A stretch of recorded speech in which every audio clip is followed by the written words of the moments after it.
Hola, ¿qué tal? Hola, Diego. Oye, tan poquito. Sí, pero esto siempre pasa, empiezan a llegar de a poquito.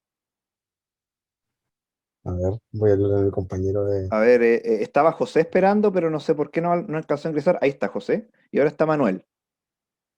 Ahí está. Ah, ya. No le hablo nada. Ya Ya, entró, ok. el A Manuel. ver. José, José, pregunta, no tengo tu proyecto. ¿Qué pasó? Hola, profesor. No se lo podía enviar, profe. Por motivo. Por motivos de trabajo.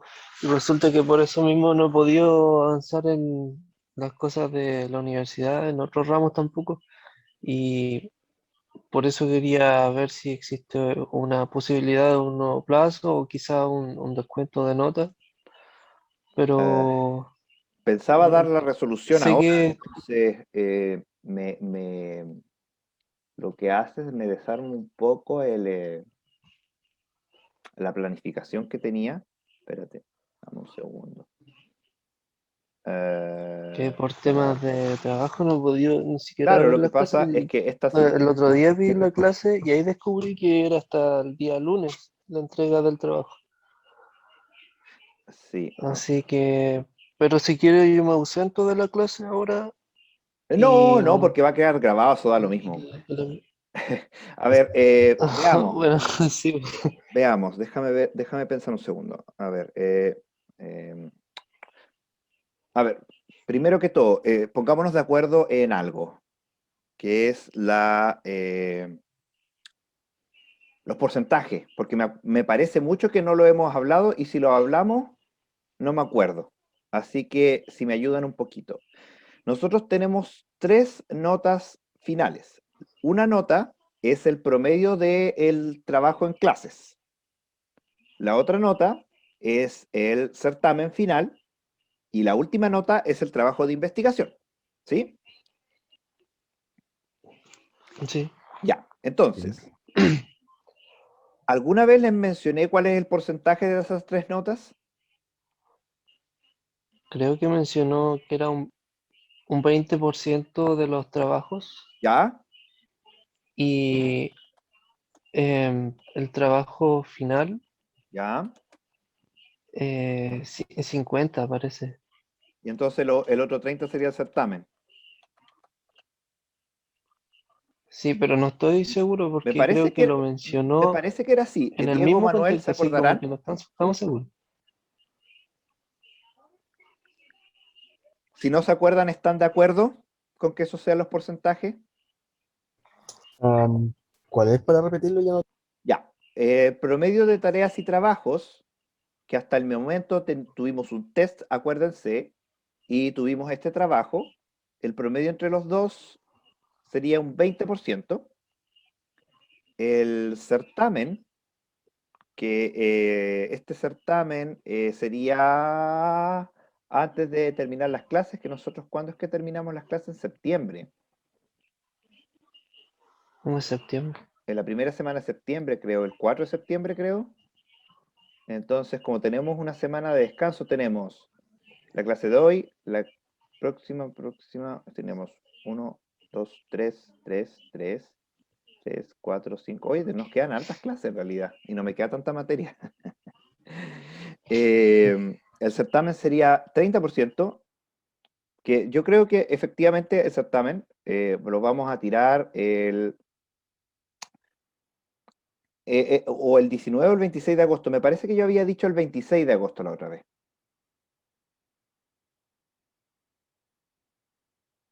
Y ese vale un 30%. Y el trabajo de investigación final, que yo ya lo publiqué, acuérdense, está en Moodle, en la especificación, valdría el 50% restante.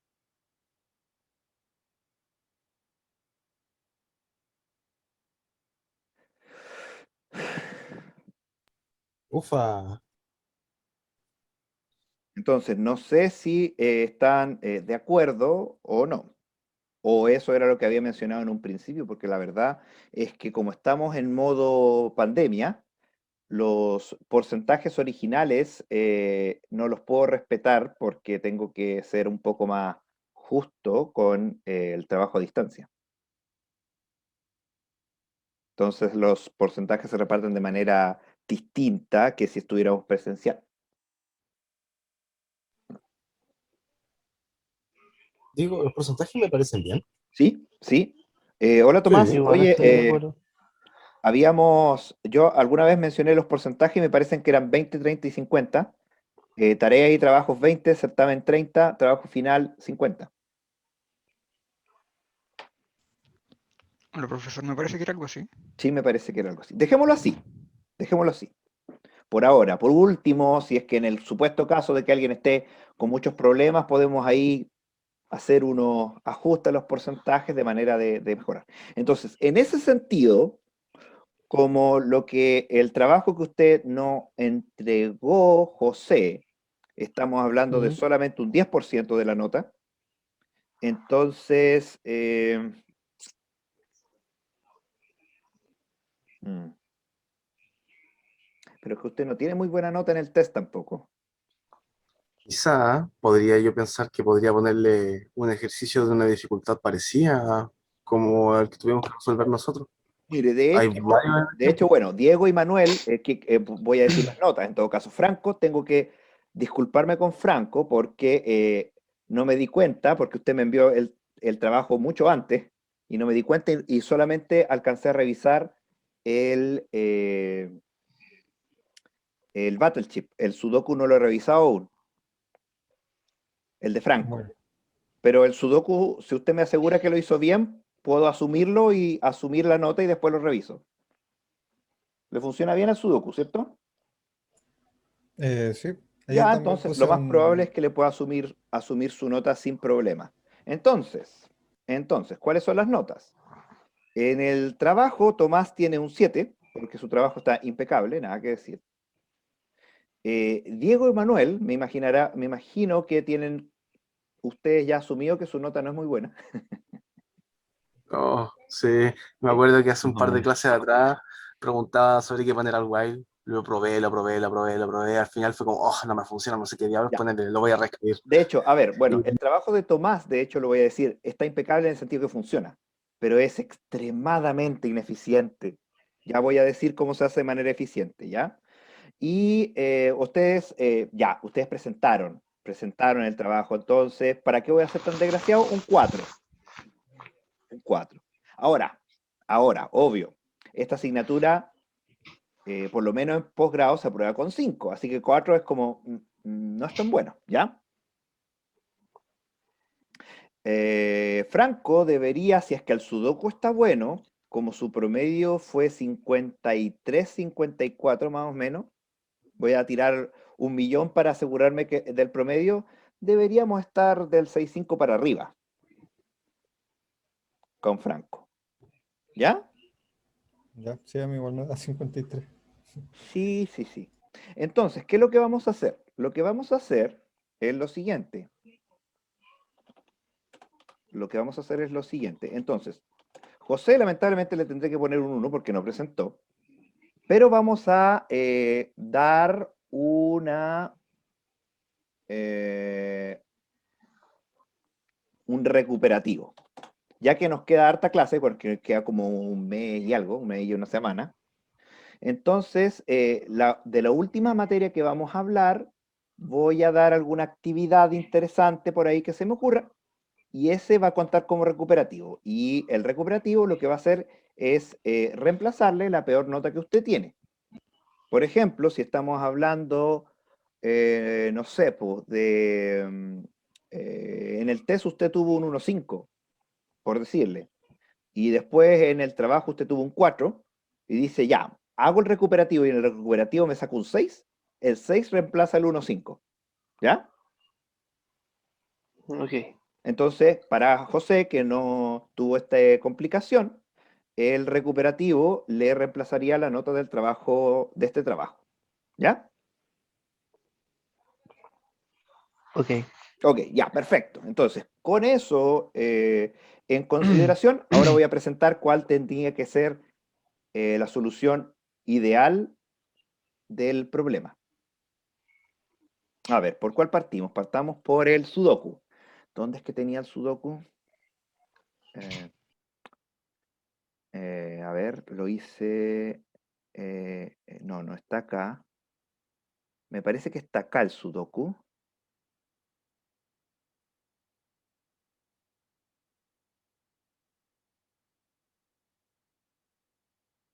A ver. Sí, aquí está mi Sudoku, perfecto. Ya, obviamente no lo hice ultra eficiente, pero funciona, que es lo importante, y más eficiente que otras cosas. Lo que no es tan eficiente en términos de memoria, ¿ya? Así que voy a presentar acá, ¿dónde está? Este, ya. Entonces, main. El main, eh, mi nodo, mi nodo en el sentido de cuál es el Padre, el Hijo, el Espíritu Santo, me refiero al nodo de, de navegación. Porque recuérdese que cuando nosotros decíamos backtracking, al backtracking usted se le ingresaba el estado actual y ese estado actual, que es el nodo actual, tenía hijos. ¿Ya? ¿Sí? Entonces, entendemos lo que me refiero con nodo actual, ¿sí?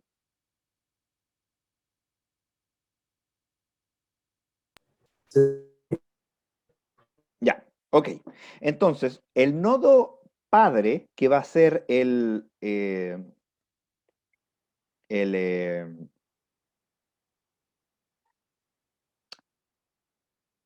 la matriz vacía, salvo los números que ya vienen por defecto, lo digo como el par 0 menos 1. ¿Por qué 0 menos 1? Porque significa que quiero partir en el 0, 0, entonces el padre de 0, 0 es el 0 menos 1. Es una estupidez nomás que se me ocurrió para partir del 0, 0, ¿ya? Entonces acá lo tiro backtracking al nodo. Ya, ¿hasta ahí estamos bien? ¿O tiene alguna duda?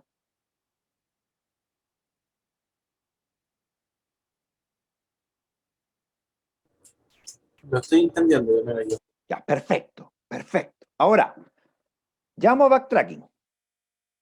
Backtracking está acá. Como les dije, y por eso es que le tuve que bajar nota a Diego y a Manuel, backtracking debía tener sí o sí la estructura dicha en clase, porque si lo hacíamos con un for y otras cosas, no estábamos haciendo el backtracking tal como es con el esqueleto que yo pedí, que era lo importante. Ahora, como igual Diego y Manuel resolvieron el problema, no les puso un 1, pero sí tuve que bajarles porque no resolvían el problema tal como yo lo pedí.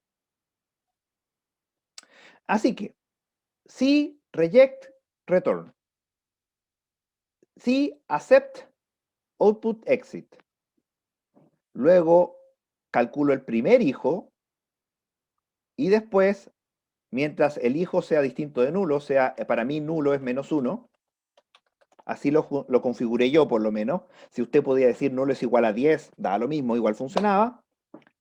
Backtracking de hijo y el hijo ahora es el next del hijo, o sea, el hermano. El next es el hermano. Entonces, esta estructura es tal cual está en la pregunta, en el modelo original. ¿Ya? ¿Alguna duda con eso? ¿Qué pasa? Entonces, lo que había que averiguar dentro del while era el hijo del hijo actual, si es que tenía más hijos. Claro, claro, porque es que es igual al modelo. Si se fija, mire, voy a poner el enunciado. Espéreme, déjeme ir al enunciado. Y lo voy a copiar acá para que se dé cuenta que es exactamente lo mismo, es una copia exacta del enunciado. Así que llegué, sí, me podría escribir el pseudocódigo de memoria, si estuve días haciéndolo, pero Claro, es que había que poner fíjese, dentro del while. es Me igual. funcionaba Es que todo, por pero no eso, me mire, funcionaba con el mire, while. cuando se vean los dos uno al lado del otro, en una de esas queda más claro. Como, es una traducción directa. Es una traducción directa. Entonces los voy a poner uno al lado del otro ¿Y cómo, por qué lo traduje así? Ya, entonces es... Ya, ahí está. Procedure backtracking. Hice void backtracking del nodo. C es el nodo actual. C y es el nodo. Así que esa línea está exactamente igual. El if return está exactamente igual. El if accept está exactamente igual. Lo que pasa es que el output lo incluí el exit 0 acá en vez de incluirlo en el output porque da lo mismo. Los dos funcionan. Entonces el sFirst está igual. Y fíjese que en el ciclo while dice, si el S es distinto de nulo, el nulo usted lo configura como usted quiera, backtracking del S igual al next S. Entonces, ¿qué está acá adentro? Que esto era lo que le complicaba a usted, no sabía qué escribir acá. Exacto. No Ya, sabía qué poner ahí. Tenía todos podía los poner datos nulo igual, exactamente igual en Java. Es podría que ponerle lo nulo. intenté, pero me dio Lo un que pasa es que error. para mí nulo es el -1.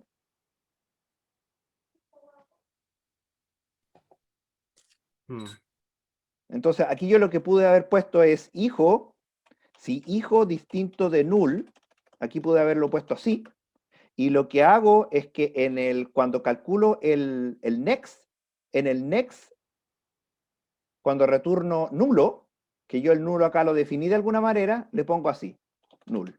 Y hubiera funcionado igual. Funciona igual. Sí, el código, el pseudocódigo es igual. Lo que pasa es que pero si ustedes estudiaron C, ¿no? Cuando estudiaron lenguaje de Java. programación. Por la universidad creo que enseñaron C al principio y después pasamos a Java. Después pasaron a Java. Quizá es que Java no maneja mucho el nulo, entonces quizá por eso se confundieron un poco, pero Sí, o sea, lo intenté en un punto también igualar a nulo y me daba error. claro, es que depende, pues, cómo usted configure el nodo actual. Entonces, si no existía un nulo, que por eso de hecho en pseudocódigo está como ese distinto de blanco, pero nosotros vimos hartos ejemplos donde configurábamos y decíamos, es nulo. Bueno, en este caso vamos a tener que hacer una condición de que cuál es el nulo, como por ejemplo cuando hicimos las n reinas. Recuérdense que el nulo, como lo vimos en clase, yo lo configuré como posición igual 10. Oh, 9, porque si son 8 del 1 al 8, entonces el nulo es el 9. Entonces, era una traducción directa, insisto.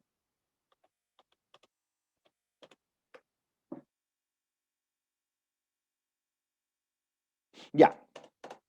Entonces, ¿alguna otra duda respecto a esta parte?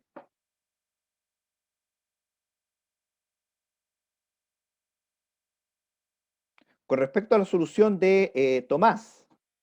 Tomás lo que no me gustó y por lo cual se demoró es que pasaba por parámetro la matriz completa. Entonces eso es innecesario y por lo tanto es ineficiente, pero funciona igual. Ya, entonces ahora vamos a revisar cada cosa y cómo lo hice yo de manera que funcione de manera eficiente. Reject, vamos al reject. ¿Cómo funciona el reject? Bien fácil. Bueno, aquí simplemente le configuré en el caso de que el nodo padre es que está todo vacío, eso es irrelevante. Pero dije ya, la posición I es el primer par y la posición J es el segundo elemento del par. Entonces, ¿qué es lo que hago? Simplemente me voy a la matriz y veo que... uy, qué ineficiente como lo hice acá. ¿Es necesario? Sí, sí es necesario. No es ineficiente. Corroboro que la línea esté bien, o sea, si es que en la línea el número está repetido, si en la columna el número está repetido, y este es si en la cuadrilla de 3×3 está repetido. ¿Cómo reviso una cuadrilla de 3×3? Lo que hago es hacer una división por 3 y multiplicar por 3. ¿Por qué hago eso? Porque, por ejemplo, si tengo el número 5, Entonces 5 lo divido por 3, me da 1, y lo multiplico por 3, es 3. Entonces tengo que verificar de la posición 3 en adelante. Que está bien, porque si la posición es 5, la cuadrícula de 3 por 3 es del 3, 4, 5 en una dimensión, en la dimensión que estoy hablando.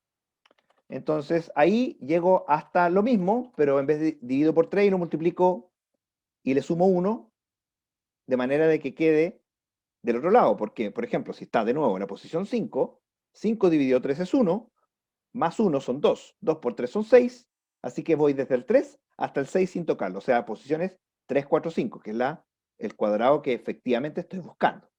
Y reviso que no haya ninguna repetición en el cuadrado. Entonces, si hay alguna repetición, retorno true. Si no hay repetición, retorno false. ¿Alguna duda? Yo tengo una pregunta. A ver. ¿Podría dejarme este código para después intentar hacerlo bien en Java? Además, ya lo voy a subir. Voy a Gracias. anotarlo, a anotar que tengo que subir el código.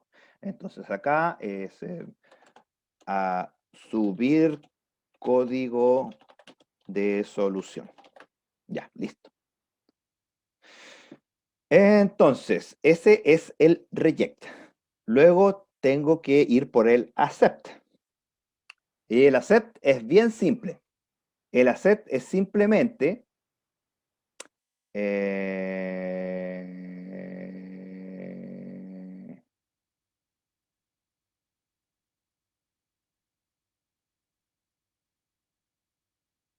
el accept, en este caso, en vez de, normalmente uno hubiera dicho, bueno, si es una matriz de 9 por 9, si estoy en la posición 9, 9, es que terminé. Pero puede ser de que en la posición 9, 9 ya esté ocupada por un número que está estático en la matriz. Entonces la posición 9, 9 no es la última. Así que simplemente configuré en el cálculo del hijo que si es que no había nada más, el primer par iba a dejar la posición -1. Pero eso fue un truco que a mí se me ocurrió nomás. Entonces ese sería el accept, ¿ya?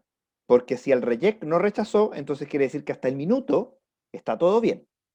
Y lo único que tengo que corroborar en el accept es que el actual sea el hijo que estoy calculando actualmente,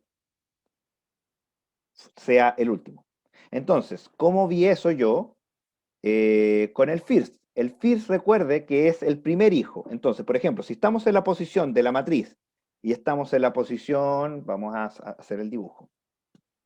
Estamos en la matriz de, uy, Dios mío, en la matriz de 9 por 9, supóngase que aquí hay 9 y supóngase que hay 9, y aquí hay varios números, etcétera, 5, y yo estoy revisando esta posición. Entonces, el hijo de esta posición es esta posición. Así que eso es lo que calculo. Así que vamos a calcularlo. Lo que hago acá es que si el nodo tiene que ser menor a 8, porque obviamente si tengo una cuadrícula de 9 por 9, tengo de las posiciones del 0 al 8. Entonces, si es que la coordenada j es menor a 8, entonces aún puedo seguirle sumando, porque si, por ejemplo, esta de acá, que acabo de marcar, es la posición I 0, perdón, 0, 1, 2, 3, o sea, I igual 3, y la J es la 2, J igual 2. Entonces, el hijo de 3, 2 es la posición 3, 3.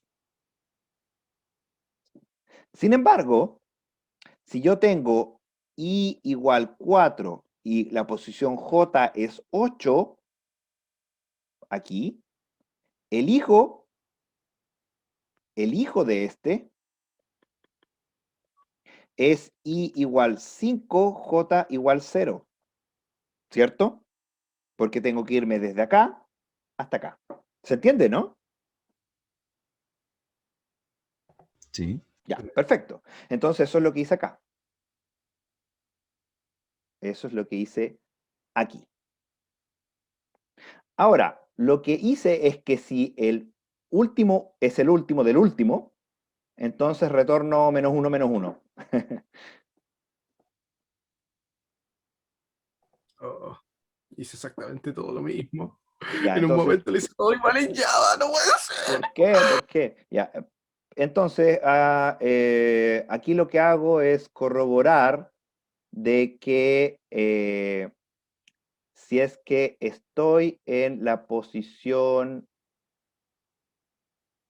este es el Sudoku original y este es el Sudoku modificado. Lo que pasa es que tengo una copia de cada uno, de manera de saber que ir solamente modificando las posiciones que debo modificar. Para eso sirve esto. De manera de que cuando yo retroceda no modifique algo que no debí modificar. Una tontera.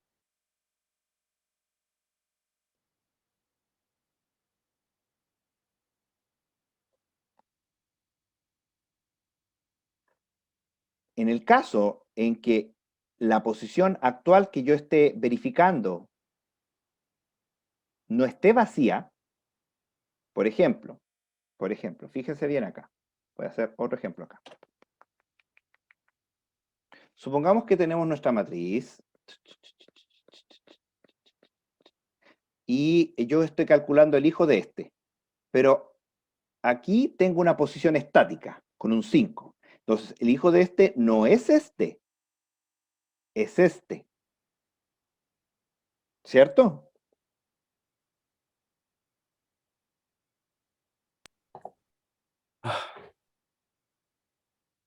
¿Entiende por qué el hijo es este?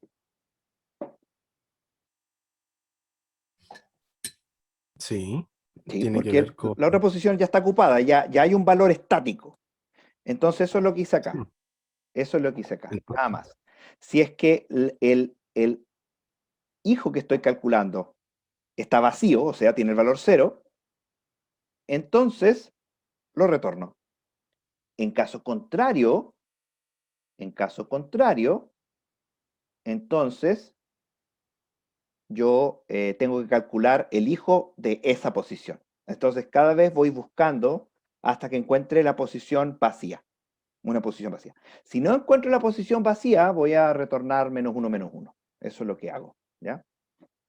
Y por eso es que nulo, acá, en el backtracking, verifica que la posición es distinto de -1, porque yo definí que el nulo es -1. Por eso. Ya este es el first y me falta el next. Y el next es súper fácil. El next es simplemente que si es menor que 9, entonces le sumo 1. Porque si en la posición actual, supongamos que esta es la posición actual, perdón. Esta es la posición actual. Y aquí tengo 5, un valor 5 que está siendo calculado. Entonces el hermano es 6.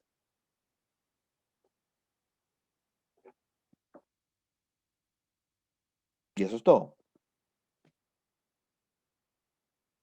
Ahora, claro, hay que tener una pequeña consideración. La pequeña consideración es que si es que no es menor que 9, o sea, el valor actual es 9, entonces quiere decir que ya no tiene más hermanos, así que retorno nulo.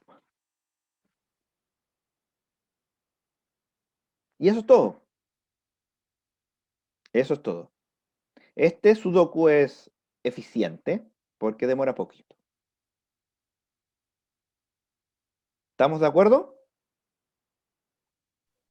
¿Se sí. entiende? Sí. Ya, listo. Entonces, este era el Sudoku. Y ahora me voy a ir por el otro, el Battleship. ¿Cómo lo resolví yo? A ver, ¿dónde está el Battleship mío? Bueno, como les dije, yo no hice el Battleship ultra eficiente. Lo que yo programé es el Battleship considerando solamente las reglas del juego. y mi promedio es 49. A ver, ¿dónde es que lo tengo? ¿Dónde es que lo tengo? Empezó el temporizador. Tiempo Sí, no se restante preocupe, es que 9. yo estoy atento. No, acá no está mi Battle Chip. ¿Dónde lo tengo? ¿Dónde lo tengo? ¿Dónde lo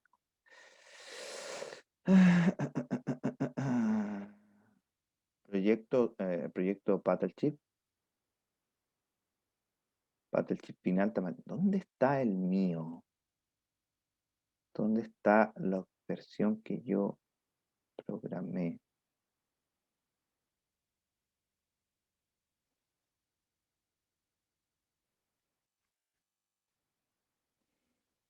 ¿Dónde lo dejé? Ya, a ver, vamos revisando por parte. Acá está el enunciado, no está la solución. Ya, vámonos para atrás. Entonces tenemos que ir a este año. En este año, acá está está la solución de todos los alumnos, pero no está la mía. Ya, vámonos otro año para atrás. Aquí está la solución, el enunciado. El enunciado, sí.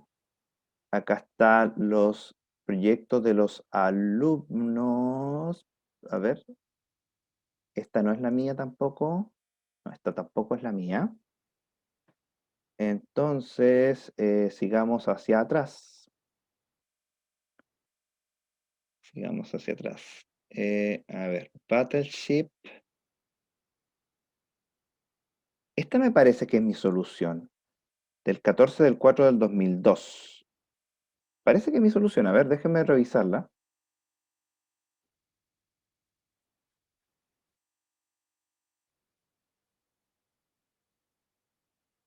Sí, me parece que esta es. Creo que esta es. Ya, vamos a compartirla.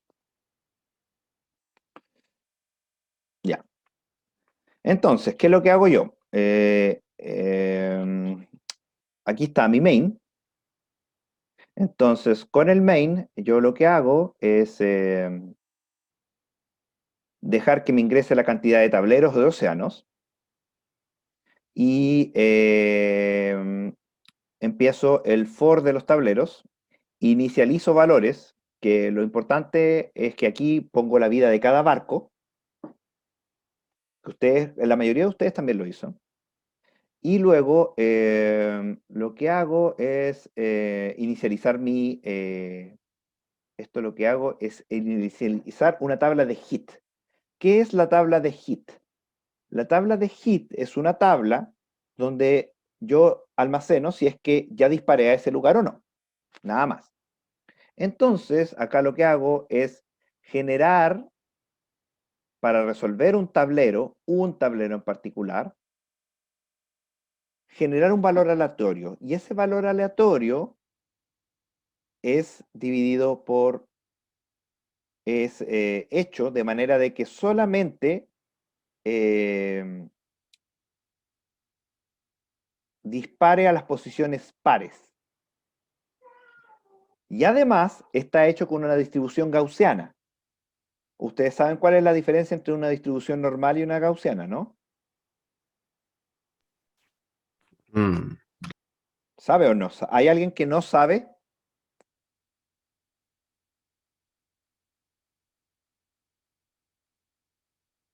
¿Todos saben Yo, lo que es una gaussiana? yo, Suena No que me no acuerdo. recuerdo. Ya. Una distribución gaussiana es así. Ah, la campana. Sí, Campana de Gauss, po. ¿Qué quiero sí. hacer con la distribución gaussiana? Lo que quiero hacer es que es más probable que los barcos estén en la medianía, o por lo menos uno de los elementos del barco esté en la medianía, en vez de la periferia. Así que ocupo campana de Gauss. Un truco. Ya, y solamente disparo las posiciones pares. Y luego, ¿qué es lo que hago? Digo, si la posición a la que estoy disparando tiene sentido, y además no he disparado nunca ahí, disparo. Una vez que disparo, disminuyo la vida de aquel elemento al cual disparé y luego trato de disparar en la misma línea. ¿Qué significa disparar en la misma línea? Disparar en la misma línea, lo que hago es tratar de disparar en las 4 direcciones, norte, sur, este y oeste, pero además lo que me preocupo es hacer un ciclo while acá adentro. ¿Por qué? Porque me preocupo de que si, por ejemplo, supongamos que disparé a esta posición y había un barco. Entonces yo digo, bueno, si disparo aquí y acá también hay barco, bueno, voy a seguir disparando en esta hasta que se me acabe, hasta que falle. Lo mismo en esta dirección, lo mismo en esta dirección, lo mismo en esta dirección. De esa manera lo hago. ¿Se fija? Disparo en las 4 coordenadas hasta que se me acabe.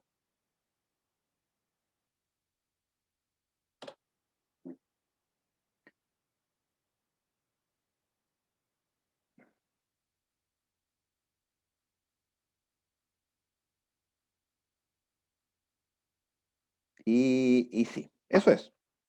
Eso es. Y luego vuelvo a empezar. Y eso es todo. Esa es mi solución.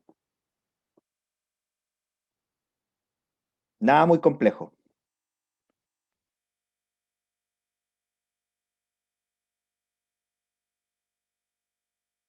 Lo que hay que tener cuidado de esta solución es que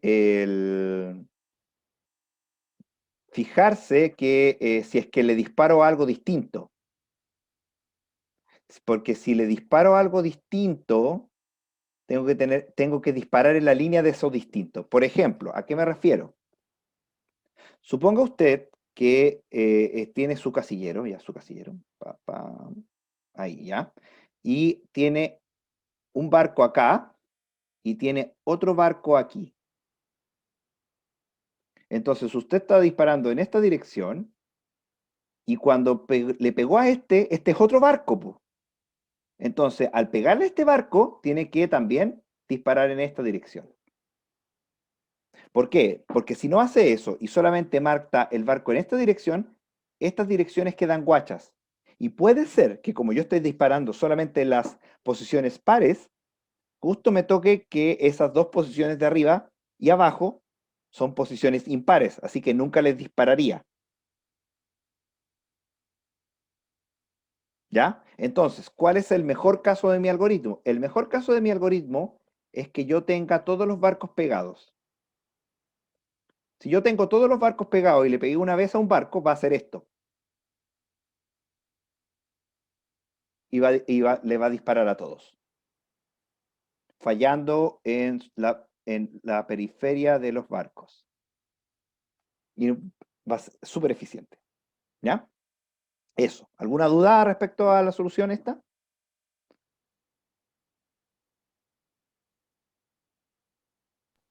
Son lamentaciones. ¿Ah? ¿Que se le escucha cortado cuando se desmutea?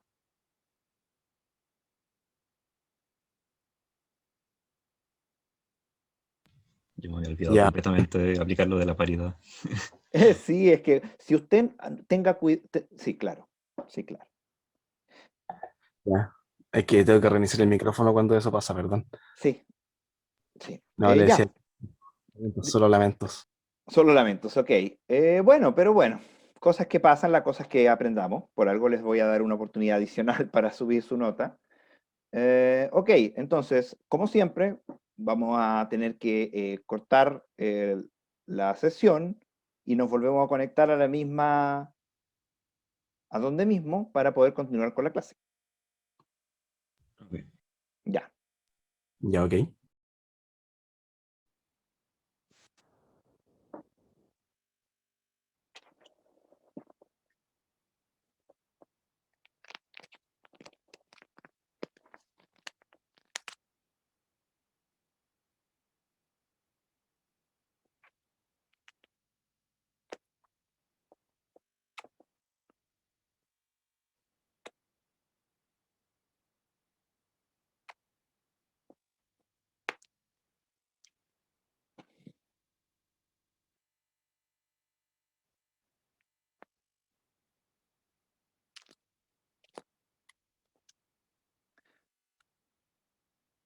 Pregunta. La clase pasada, a ver, estamos a 15, estamos hablando del 8. Del 8.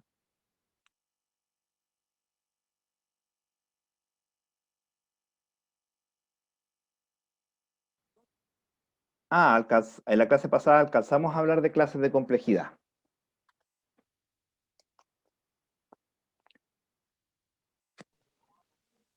Sí, PNP. Sí, sí, sí. O sea, los problemas del milenio. Ujú. Entonces, lo que le tengo que hablar hoy día, a ver, déjame que se conecten todos, me parece que está Diego José Manuel, me falta Franco.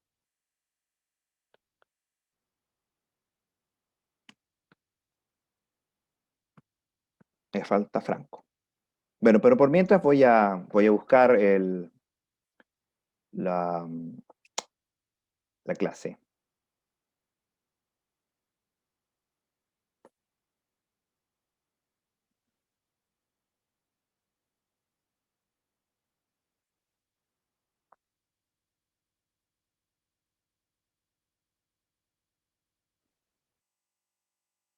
Ahí está Franco.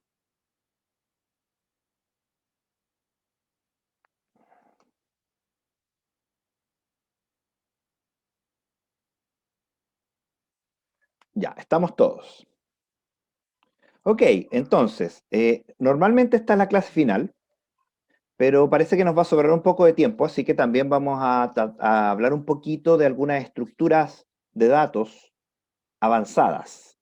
Generalmente eso lo hace otro profesor, pero les voy a servir de introducción.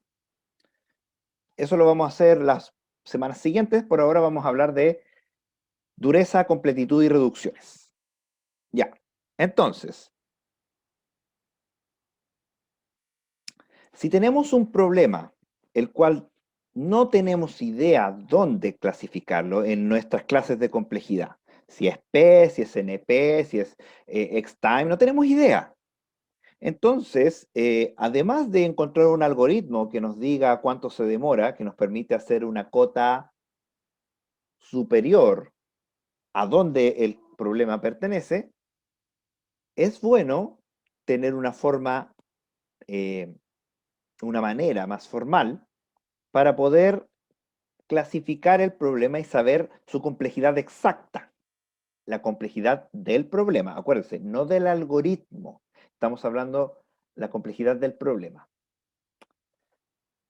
La herramienta que vamos a ocupar para eso se denomina reducción. De hecho, reducción Turing. Pero nosotros no vamos a ocupar exactamente la reducción Turing, sino que normalmente ocupamos una versión más interesante que se llama la reducción Cook. Entonces, ¿qué es una reducción Turing? Un problema. No, de hecho, voy a preguntar algo antes. ¿Ustedes alguna vez han visto reducción o reducción Turing o reducción Cook? Sí, pero no la recuerdo. Sí, pero no lo recuerda. ¿Ya? No. ¿Alguien más? Yo creo que no he visto eso. Ya. Mm, Entonces, un problema A es Turing reducible a un problema B si usando a B como oráculo, ya voy a explicar qué es eso, podemos calcular el problema A. Se escribe que A es Turing reducible menor o igual en T que el problema B. Coloquialmente hablando, se dice, o es en realidad, existe un algoritmo que toma el problema A y lo traduce al problema B. Por ejemplo, un ejemplo muy básico, en términos de complejidad de Turing, la multiplicación se reduce a la suma. La multiplicación es Turing reducible a la suma. ¿Por qué? Porque 3 por 4 existe un algoritmo que yo hago un ciclo for desde i igual 1 hasta 4, de 3 más 3 más 3, de 3 más y con acumulado. ¿Sí? Entonces, a pesar de que la intuición nos dice que la multiplicación es más difícil, en términos de complejidad de Turing, la suma es la más difícil. Porque la multiplicación se reduce, o sea, voy a escribirlo acá. La multiplicación es Turing reducible a la suma. Fíjense, la suma es mayor o igual que la multiplicación. O sea, la suma sería más difícil. ¿Ah?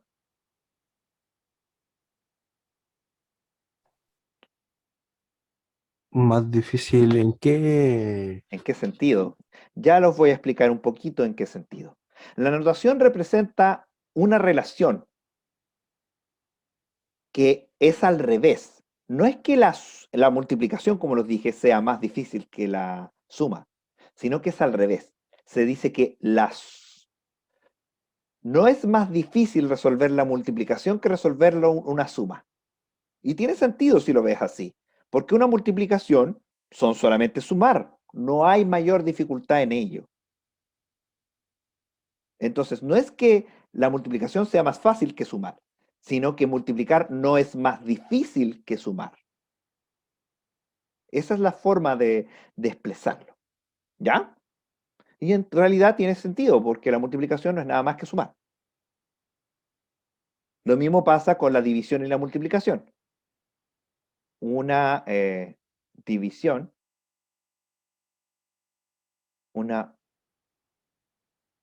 claro, es como el inverso. Sí. Ahora, nosotros trabajamos en términos de complejidad computacional, por lo menos en clases de complejidad, no con la reducción Turing propiamente tal, desnuda, sino que ocupamos dos reducciones Turing que son especializadas. Una es la reducción Cook. La reducción Cook es una reducción Turing, pero que exige que la transformación del problema A al problema B se realice en tiempo polinomial. Y la otra es la reducción logarítmica, que exige que la transformación del problema A al problema B se realice en espacio logarítmico. Entonces, ¿cómo se hace una reducción Cook? O una reducción Turing en general. Se construye una función f. Se demuestra que dicha función f es computable para Turing, computable en tiempo polinomial para Cook, o computable en espacio logarítmico para la reducción logarítmica, y luego se tiene que demostrar que si hay una palabra, un elemento que pertenece al problema A, recordemos, cuando estamos hablando computacionalmente, el problema A se puede definir por un conjunto de palabras que pertenecen a él. Por ejemplo, el camino más corto se puede decir, el problema del camino más corto es eh, los grafos que permiten un camino de menor distancia que k kilómetros. Esa es, por ejemplo, una forma de definir el camino más corto. Entonces, la palabra W pertenece al problema. Entonces, la función sobre la palabra W pertenece al segundo problema. Y viceversa. Entonces, vamos a considerar un ejemplo bien simple, pero me parece que este ejemplo puede que les confunda un poco. ¿Lo intento o no lo intento? ¿Ustedes conocen el problema del alto? No, No. Quizás sea bueno que hablemos un poquito de ello. Lo que pasa es que voy a hablar del problema alto en general, no de máquinas de Turing, ¿ya? Supóngase que usted tiene la descripción de un software, que voy a llamar D. Este D, como es una descripción de un software, puede ser lo que a usted se le ocurra. Por ejemplo, un código fuente en C, un código fuente en C++, un código fuente en Java, o un una seguidilla de ceros y unos, que es lenguaje de máquina, o también puede estar en Python, lo que a usted se le ocurra. Es la descripción de un software, ¿ya? ¿Estamos claros con eso? Sí, Ya, perfecto. Entonces, esta D, que es la descripción de un software, la pareo con X, que X es una entrada al software. Supongamos que el software recibe una entrada en el sentido de que un input al software, o sea, por ejemplo, que sea dentro de sus argumentos o tiene un scanf, el input. Entonces, pregunta, el programa compilado de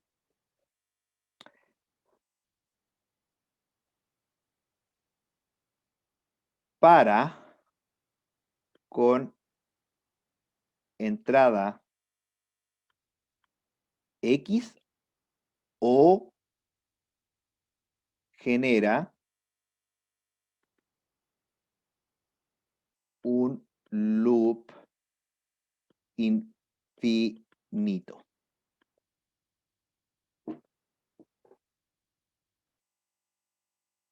Les hago la siguiente pregunta. Si yo les dijera que construyeran ustedes un programa computacional que dado un código en el lenguaje que ustedes prefieran, en C, C++, Java o Python, en lo que ustedes prefieran, está escrito en un archivo de texto y una entrada. Entonces, ustedes podrían construir un programa que lea las líneas de código, lea en la entrada y determine si es que ese programa con esa entrada se va a detener o no. ¿Ustedes creen que pueden construir ese código? Creo que no. Eso tiene que ver con la completitud, ¿o no? Sí, sí tiene que ver con la completitud, pero no exactamente. No exactamente. yo creo que se podría con un analizador de texto intentar identificar los ciclos. Claro, porque podríamos, por ejemplo, pasarnos en el compilador y poder analizar a ver dónde hay un loop, dónde hay un for, un ciclo while y tratar de ver por ahí, usted dice, ¿cierto? Claro. Claro. A ver, no sé si me acuerdo de la demostración exacta. La voy a tratar de repetir acá, ¿ya? Déjeme pensar.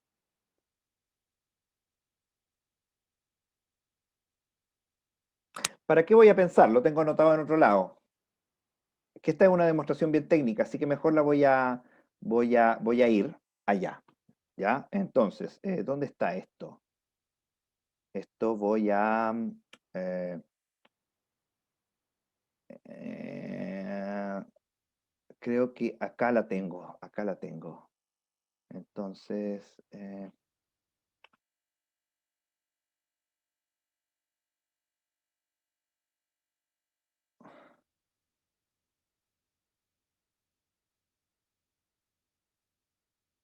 no, no, acá no está. ¿Dónde es que lo tengo? Creo que está aquí. Porque de que lo tengo, lo tengo. El problema es dónde está esa demostración escrita. Acá está. Ya, aquí la encontré. Entonces, se los voy a mostrar.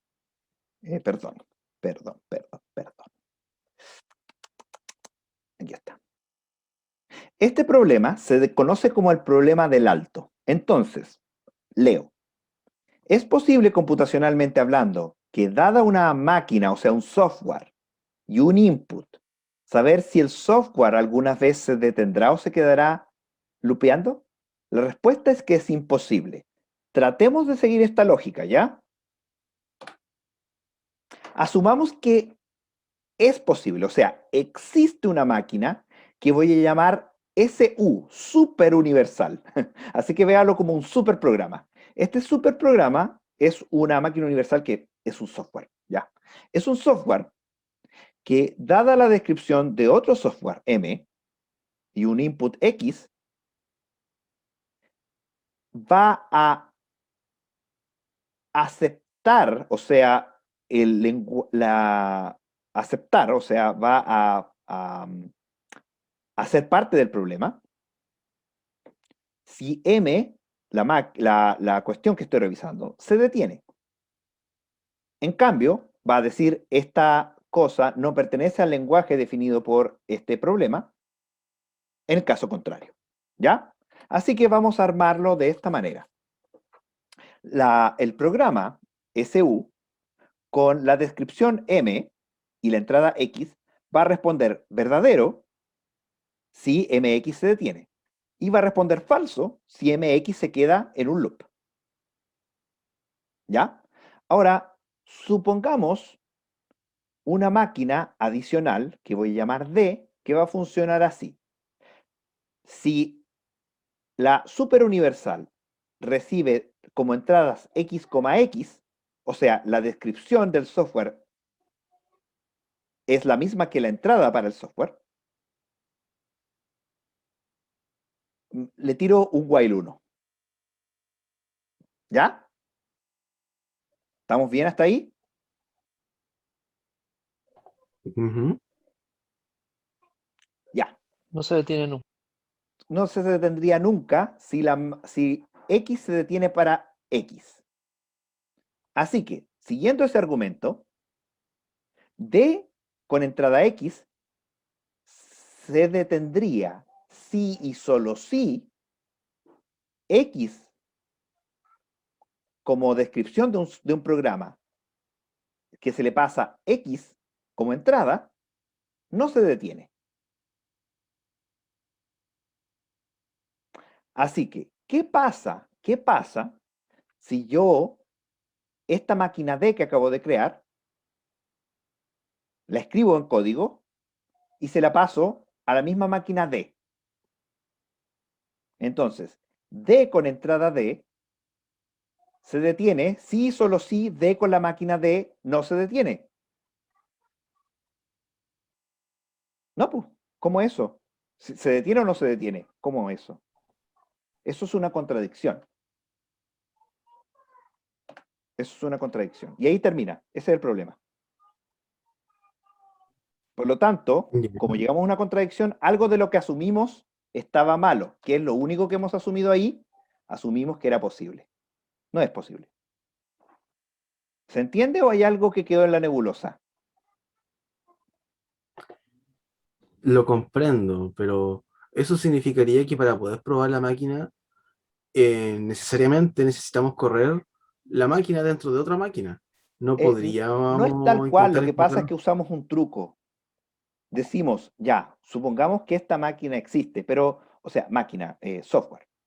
Pero los software se pueden escribir en código, código fuente. Entonces, la entrada de un software puede perfectamente ser el código fuente de un software. No tiene por qué no serlo. Si al final todos son ceros y unos para un computador. Hmm, Entonces, este argumento se llama argumento de diagonalización. Lo importante es que se entienda porque no es nuestro objetivo que ustedes aprendan diagonalización. Solamente quiero que entiendan que el problema del alto es imposible. ¿Ya? Ok. comprendo. Perfecto. Ya, Sí. entonces podemos seguir con nuestra clase original. Vamos con nuestra clase original, entonces. Esto, ok. Entonces, la clase original, estábamos hablando de... Vamos de nuevo a la clase original. Vamos de nuevo a nuestra clase original.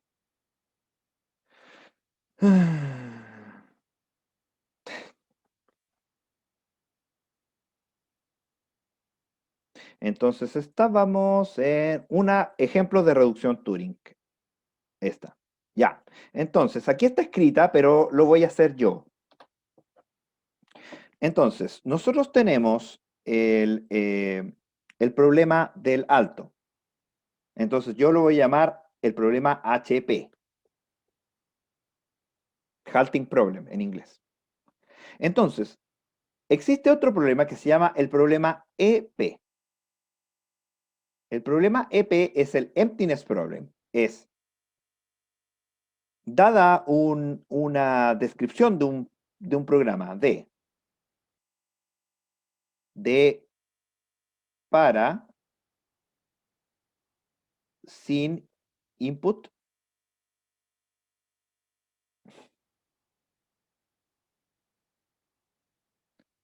ese es el problema EP.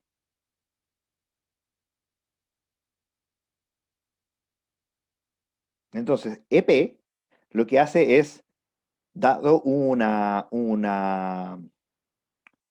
descripción de un problema, una descripción de un software, y lo echa a correr.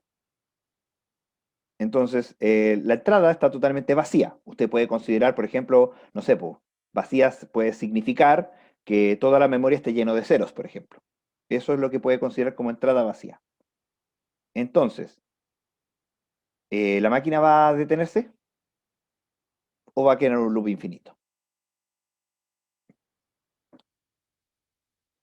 Se puede demostrar esto.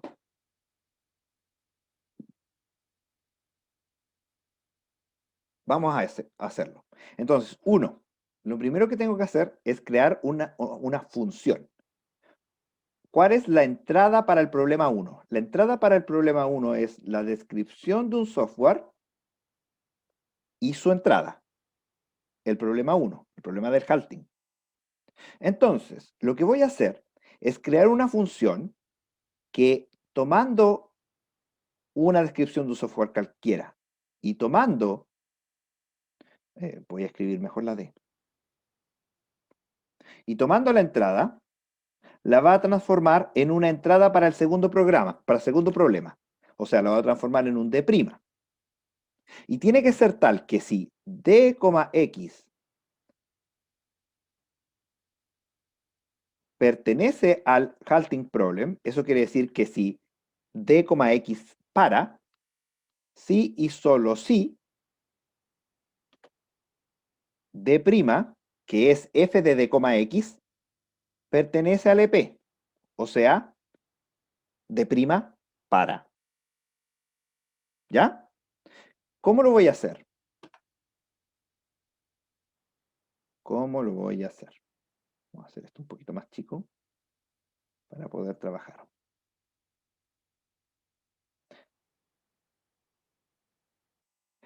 D' va a ser de la siguiente manera. D' es ignora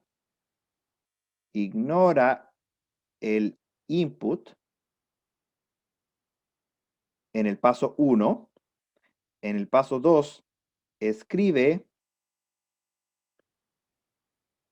X en memoria. Y paso 3, ejecuta D. Listo. Listo. Entonces, fíjese, D', ignora la entrada, le importa un comino que esté vacía o no. Escribe X y luego lo ejecuta el programa original. Entonces, como X está en la entrada, llega y ejecuta D con X. Entonces, obviamente, D' va a detenerse si, solo si, D se detiene con la entrada X. D' va a quedar pegada en un loop infinito si D con X queda pegado en un loop infinito. Entonces, como esto es reducción Turing, lo único que nos importa es que la función f es computable. Así que verifiquemos que cada paso es computable. Ignorar el input es computable. Simplemente no lo leo. Escribir X en memoria es computable porque X es una entrada, por lo tanto es finita. Así que lo que hago es escribir con un printf. Eso es computable.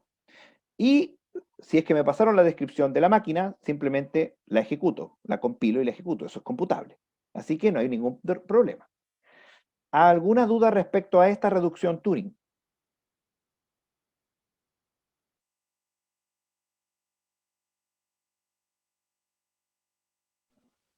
Mm, No, nada, pero aquí lo que está pasando aquí es lo mismo que explicó en el ejemplo anterior, ¿cierto? O sea, lo que expliqué anteriormente es que el problema del alto era imposible. El problema del alto, Sí. pero me refiero Y ahora al lo que loop, acabo de mostrar o sea, a la contradicción, es que aquí no hice ninguna ¿o no? contradicción.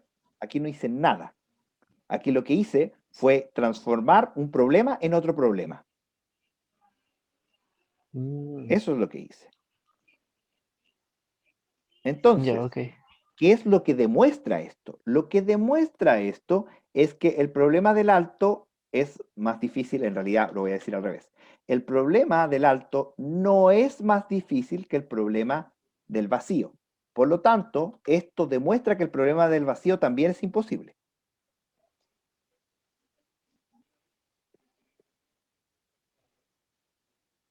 Nada más.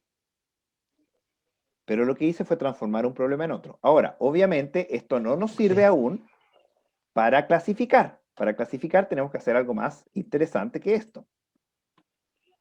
Vamos a considerar dos lenguajes. El lenguaje GraphPath, que es dado un grafo y dos nodos N1 y N2, existe un camino en el grafo que une N1 y N2. Y consideremos el problema 2SAT. Ya le había descrito el SAT, ¿cierto? ¿Se acuerdan? Sí. Entonces, Ujú. supongamos, el problema 2SAT es una F, que es una fórmula en forma normal conjuntiva de tamaño 2 y es satisfacible. ¿Cómo se hace esta transformación? Fíjese bien usted. Supongamos que tenemos, lo que voy a hacer es reducir el problema, voy a hacer que 2SAT es Turing reducible al GraphPath. De hecho, es a la negación del GraphPath. Esa es la reducción. ¿Cómo lo voy a hacer? El 2SAT, por ejemplo, tengo x1 o x2 y x1 o x3 y no x1, no x2 lo voy a poner, o x3, etcétera, etcétera. ¿Ya? Eso es una instancia, un problema, ¿ya? De la manera en que se transforma es la siguiente. x1 o x2 es lo mismo que escribir x1, no x1 implica x2 y no x2 implica x1. ¿Cierto? Esto y esto son equivalentes, lo mismo. Por reglas de proposicionales. ¿Estamos de acuerdo? Sí. Ya. Entonces, lo que se hace es lo siguiente. Yo pongo en un grafo tantos nodos como dos veces la cantidad de nodos literales que hay en la fórmula. O sea, un nodo por x1, un nodo por no x1. Un nodo por x2, un nodo por no x2. Y un nodo por x3 y un nodo de no x3. Y por cada de estas fórmulas genero dos flechas. En este caso es no x1 implica x2, ahí tengo una flecha. No x2 implica x1, ahí tengo otra flecha. Luego por estas tengo x1 o x3, o sea, no x1 implica x3, este debería ser x3. Este es x3, ya, ahí sí. Y tendríamos entonces no x3 implica x1.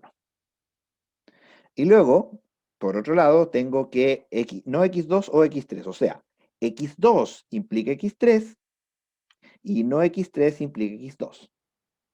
Ya, y ahí genero un grafo, etcétera, con todas las reglas. Una contradicción es asumir que algo es verdadero y llegar a que algo es falso.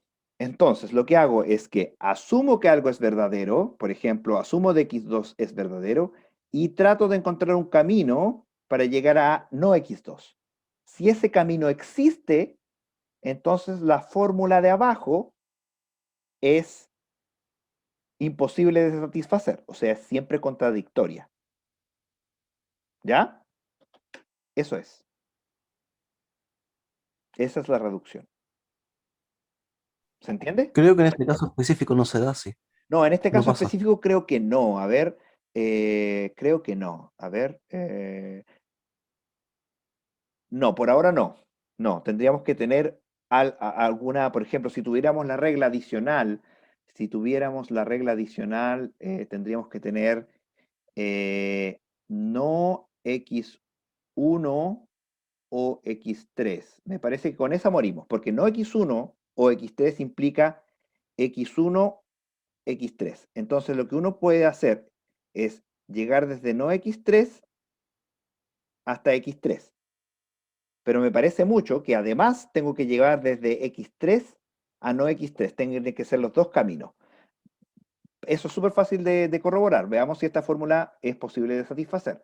Supongamos que, a ver, si x1 es verdadero, claro, tiene que ser los dos. Porque, por ejemplo, si x1 igual verdadero, x2 no me importa y x3 es falso, la fórmula de acá es verdadera. Fíjense, si x1 es verdadero, esta cláusula es verdadera. Si x1 es verdadero, esta cláusula es verdadera. Si x3 es falso, no, necesito x3 sea igual a verdadero. Si x3 es verdadero, esta fórmula es verdadera y esta fórmula es verdadera. Por lo tanto, es suficiente. Entonces, como les dije, era verdad. No solamente basta desde el literal ir al falso, sino que desde el falso ir al literal también. Tienen que ser los dos caminos. ¿Ya?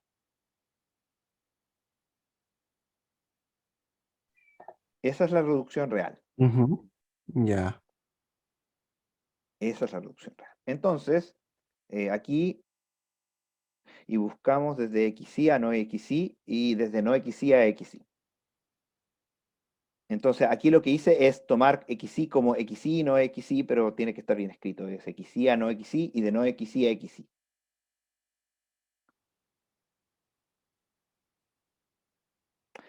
Entonces, eso demuestra que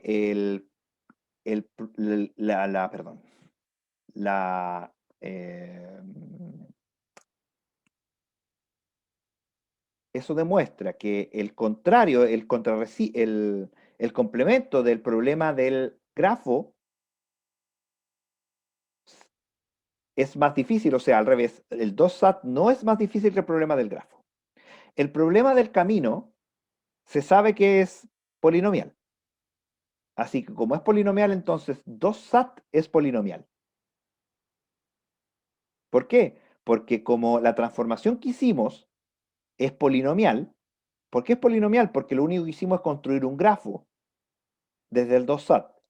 ¿Cuál es el tamaño del grafo? El tamaño del grafo es 2 veces la cantidad de literales y esa es la cantidad de nodos. Y la cantidad de aristas es 2 veces la cantidad de cláusulas.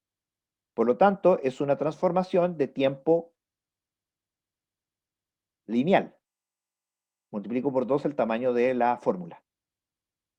¿Sí? Entonces, como la transformación toma tiempo lineal, esta es una reducción Cook. Ah, pero aquí yo puse reducción logarítmica. Sí, es cierto, es una reducción logarítmica porque no ocupo espacio adicional. De hecho, el espacio adicional que ocupo es 0. ¿Por qué? Porque yo puedo revisar si hay un camino desde el literal al otro sin necesidad de construir el grafo, porque el grafo está implícito en la fórmula. Entonces, este sería un ejemplo de reducción logarítmica, pero también es un ejemplo de reducción Cook, porque el tiempo que me demoro, además, es polinomial. Y otro ejemplo es que tenemos el ciclo hamiltoniano y el camino hamiltoniano. ¿Se acuerdan de lo que significa ciclo y camino hamiltoniano?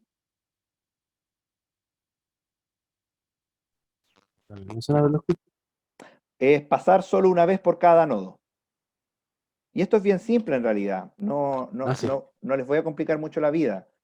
si existe un camino hamiltoniano, yo lo que hago es adicionar una arista que una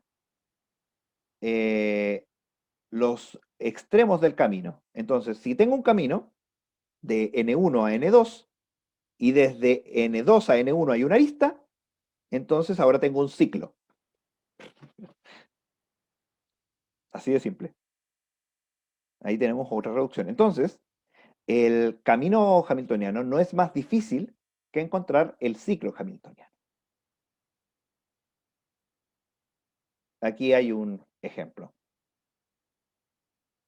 de cómo sería. Entonces, bueno, nos va a quedar, yo creo que como quedan 3 minutos, no nos vamos a sobreesforzar. El resto lo hablamos la próxima clase. Pero la idea es que hayan entendido cómo se hace en grandes términos una transformación. Voy a hacer otra transformación en la próxima clase para que nos quede más claro. ¿Estamos? ¿Sí? ¿Alguna duda?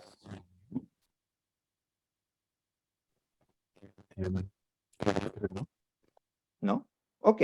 Entonces, la próxima clase, el jueves 22, vamos a terminar con esta parte de la materia y voy a dar la asignación recuperativa. Entonces, lo que nos queda después es el 29 de julio, el 5 de agosto, luego tenemos descanso. El 19 de agosto, el 26 de agosto y el 2 de septiembre. Entonces, planifiquemos. El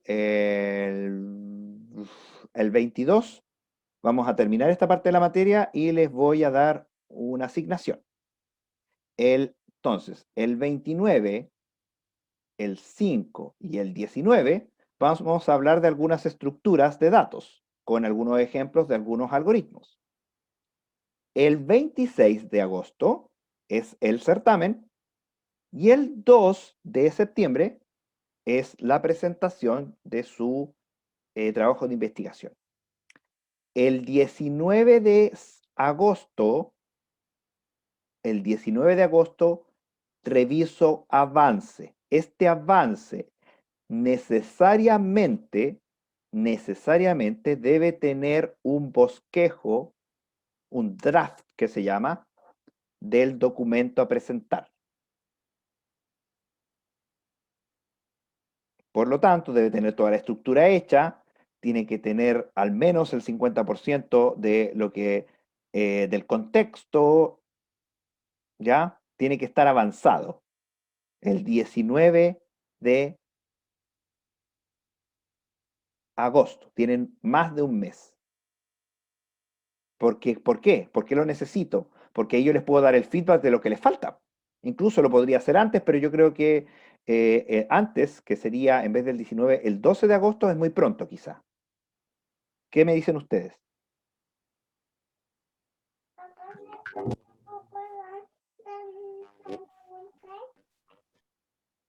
¿El 19 o el 12? Yo digo que diciembre. Ya, el 19 entonces. Ya. Entonces, está toda pintada. El 19. Como la Elsa. Nos vemos la próxima semana entonces. Ya, gracias. Chao, despídete, Juli. Chau, chau. Chao. Ya, adiós.